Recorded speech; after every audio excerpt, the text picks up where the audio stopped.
Hi friends, welcome back to Thaiba recipes. இன்றைக்கி நம்ம பார்க்க போகிறது ஈதுக்கு ப்ரீ டேயில் நான் செஞ்சுருந்த ரெசிபீஸ் தான். ஈது டேயில் எல்லா ஃபுட் ஐட்டம்ஸும் குக் பண்ணிகிட்டு இருக்க முடியாது. ஈது டே வந்து ஸ்பெஷல் டே இல்லையா, அந்த டேயில் ஃபுல்லாக கிச்சன்லேயே இருக்காமல் கொஞ்சம் ரிலாக்ஸாக இருக்கணும்னா முன்னாடியே ப்ரிப்பேர் பண்ணி வச்சுட்டோன்னா கொஞ்சம் ஈஸியாக இருக்கும். இந்த மாதிரி ப்ரிப்ரேஷன் பண்ணி வச்சுட்டோன்னா அந்த டேயை கொஞ்சம் என்ஜாய் பண்ணலாம். ஏன்னா அந்த டேயில் மேக்ஸிமம் அவுட்டிங் போவோம், இல்லை கெஸ்ட் யாராச்சும் வந்துட்டாங்கன்னா டக்குன்னு எடுத்து சர்வ் பண்ணலாம். நெய்பர்ஸுக்கு கொடுக்கணுன்னாலும் அதுவும் சீக்கிரமாக பண்ணி முடிச்சிடலாம். அதுக்காக தான் இந்த ப்ரிப்ரேஷன் பண்ணுறோம். எங்கள் ஊரில் ட்ரெடிஷ்னலாக என்னென்ன ரெசிபீஸ் ஃபாலோ பண்ணுறாங்களோ அதுதான் நானும் ஃபாலோ பண்ணுறேன். அந்த ரெசிபீஸு தான் இன்றைக்கி நம்ம பார்க்க போகிறோம். 1/2 kg பச்சரிசியை ஒரு 2 hours ஊற போட்டு வச்சுருந்தேன். அதை ஃபஸ்ட்டு அரைச்சிக்கலாம். மாவு நல்ல பேஸ்ட்டாக அரைஞ்சிட்டு இருக்கும்போது அதில் 3 முட்டையை உடச்சி ஊற்றிருக்கேன். இந்த அரிசி வந்து ஸ்மூத் பேஸ்ட்டாக அரையணும்.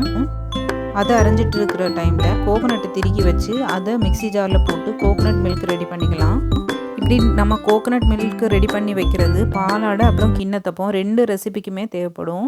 பரோட்டா வந்து லாங் ப்ராசஸ் ரெசிபி. ஸோ அதுக்காக மத்தியானமே மாவு பசைஞ்சு ரெடி பண்ணி வச்சுக்கிட்டேன்.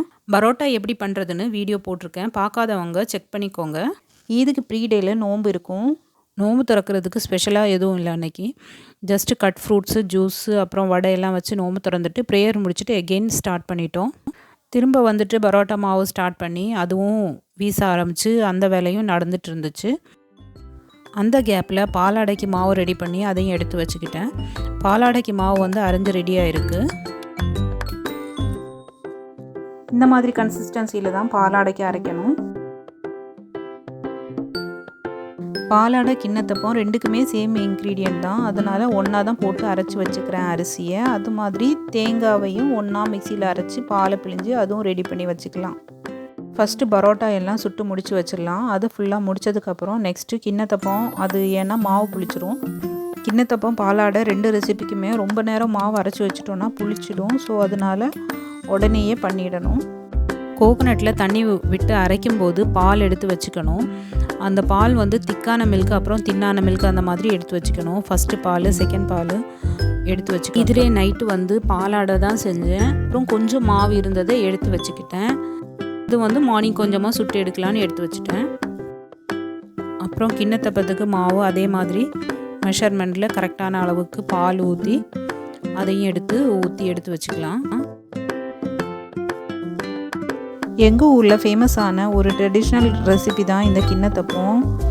எல்லா இதுக்குமே எல்லா வீட்லேயுமே இருக்கும் இது. அது மாதிரி ட்ரெடிஷ்னலாக ஸ்பெஷல் ஒகேஷன்ஸ்லாம் இருக்கக்கூடிய மஸ்ட்டாக இருக்கக்கூடிய ஒரு ரெசிபி தான் இந்த பாலாடைன்னு சொல்கிறது. பாலாடைன்னு சொல்கிறது சிக்கன் கறி, மட்டன் கறி அந்த மாதிரி கறியோட தொட்டு சாப்பிட்ற ஒரு ஆப்பம் மாதிரி செய்கிற ஒரு ரெசிபி தான். இதில் டீட்டெயிலாக பண்ணால் கரெக்டாக வராது. ஸோ நெக்ஸ்ட் டைம் நான் டீட்டெயிலான ரெசிபி உங்களுக்கு கொடுக்குறேன். இது என்னென்னு பார்த்தீங்கன்னா, கிண்ணத்தப்பத்துக்கு சுகர் போட்டுட்டு இருக்கேன். 1 கப் சுகர் போடுறேன். இந்த கிண்ணத்தப்பம் எப்படின்னா, பச்சரிசியை நைஸாக அரைச்சி எடுத்துக்கணும். அதுக்கப்புறம் அதில் தேங்காய் பாலை அரைச்சி விட்டுக்கணும்.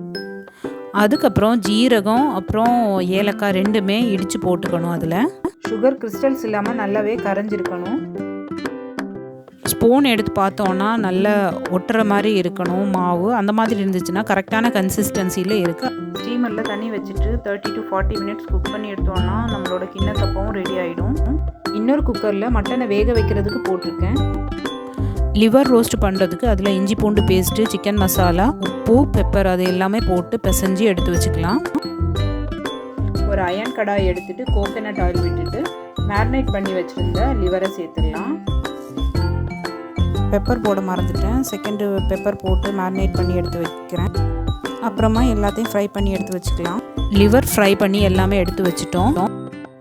இந்த ஆயில்லையே கட் பண்ணி வச்ச பெரிய வெங்காயம், சின்ன வெங்காயத்தையும் பேஸ்ட் பண்ணி எடுத்து வச்சுக்கிறேன். மட்டன் கறி ரோஸ்ட் 2க்குமே சேர்த்து தான் சின்ன வெங்காயத்தையும் அரைச்சி வச்சுக்கிறேன். கறி அப்புறம் லிவர் ரோஸ்ட்டுக்கும் தக்காளியை பேஸ்ட் பண்ணி தான் சேர்த்துக்கிறேன். கடாயில் ஆனியன் வெந்துட்டு இருக்கிற டைமில் இன்னொரு குக்கர்லேயும் ஆனியன் போட்டு வதக்கி மசாலா ரெடி பண்ணிகிட்ருக்கேன். இது வந்து மட்டன் கறிக்கு தான். மட்டன் கறிக்கு பெரிய வெங்காயம் அப்புறம் பச்சை மிளகாய், இஞ்சி பூண்டு பேஸ்ட்டு, தக்காளி பேஸ்ட்டு எல்லாமே அரைச்சி சேர்த்துக்கிறேன். இதில் வந்து சின்ன வெங்காயம் அரைச்ச பேஸ்ட்டையும் சேர்த்துக்கிறேன். மட்டன் கறி அப்புறம் லிவர் ரோஸ்ட்டு 2க்குமே சின்ன வெங்காயத்தை அரைச்சி சேர்த்துக்கலாம். அப்போ தான் டேஸ்ட்டு நல்லா இருக்கும். சிக்கன் மசாலா, இஞ்சி பூண்டு பேஸ்ட்டு, மஞ்சத்தூள், உப்பு எல்லாமே போட்டு வேக வச்சுருந்த மட்டனை இந்த ஆனியன் மசாலாவில் சேர்த்துடலாம். இப்போ இந்த மசாலாவில் கொதிக்க வச்ச தண்ணியை ஊற்றி கறி மாதிரி கன்சிஸ்டன்சியில் எடுத்துடலாம். மல்லி இலை, அப்புறம் புதினா, கரம் மசாலா எல்லாமே போட்டு மிக்ஸ் பண்ணி எடுத்துட்டோன்னா மட்டன் கறியும் ரெடி ஆகிடும். வெந்துட்டு இருந்தால் ஆனியனில் இஞ்சி, பூண்டு, அப்புறம் பச்சை மிளகாய், தக்காளி அரைச்சது எல்லாமே போட்டு மசாலாவை ரெடி பண்ணி எடுத்துக்கலாம். அதில் ஃப்ரை பண்ணி வச்ச லிவரையும் சேர்த்து மிக்ஸ் பண்ணி டேஸ்ட்டுக்காக கொஞ்சம் உப்பு, அப்புறம் ஃப்ளேவருக்காக கொஞ்சம் கரம் மசாலா, ஃபைனலாக கொஞ்சம் ஃப்ரெஷ்ஷான கருவேப்பிலையும் கிள்ளி போட்டுக்கோங்க. ஃப்ளேவரை இன்னும் என்ஹான்ஸ் பண்ணுறதுக்கு கொஞ்சம் பெப்பர் சேர்த்துக்கலாம். இந்த ரோஸ்ட்டில் ரெட் சில்லி பவுடர் கொஞ்சம் கூட சேர்க்கல. அப்புறம் காரத்துக்கு க்ரீன் சில்லிஸ் பெப்பர் பவுடர் தான் சேர்த்துருக்கேன்.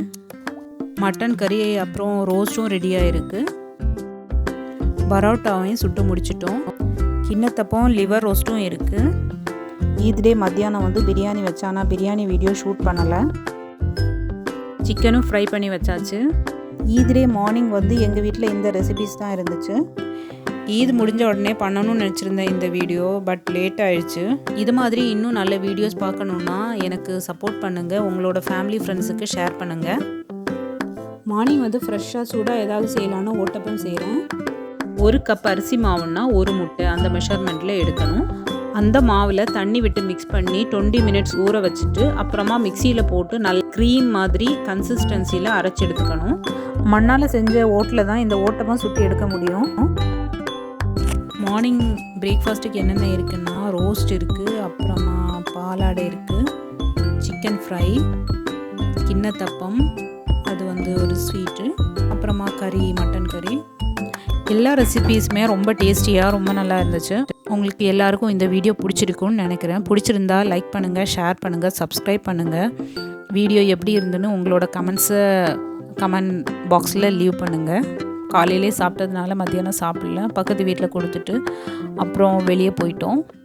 ஸோ இதுதான் என்னோடய ஈத் வ்ளாக். உங்களுக்கு எல்லாருக்கும் இந்த ரெசிபீஸ் எல்லாம் பிடிச்சிருக்குன்னு நினைக்கிறேன். பிடிச்சிருந்தா லைக் பண்ணுங்கள், ஷேர் பண்ணுங்கள், சப்ஸ்கிரைப் பண்ணுங்கள். இந்த வீடியோ பார்த்ததுக்கு ரொம்ப நன்றி.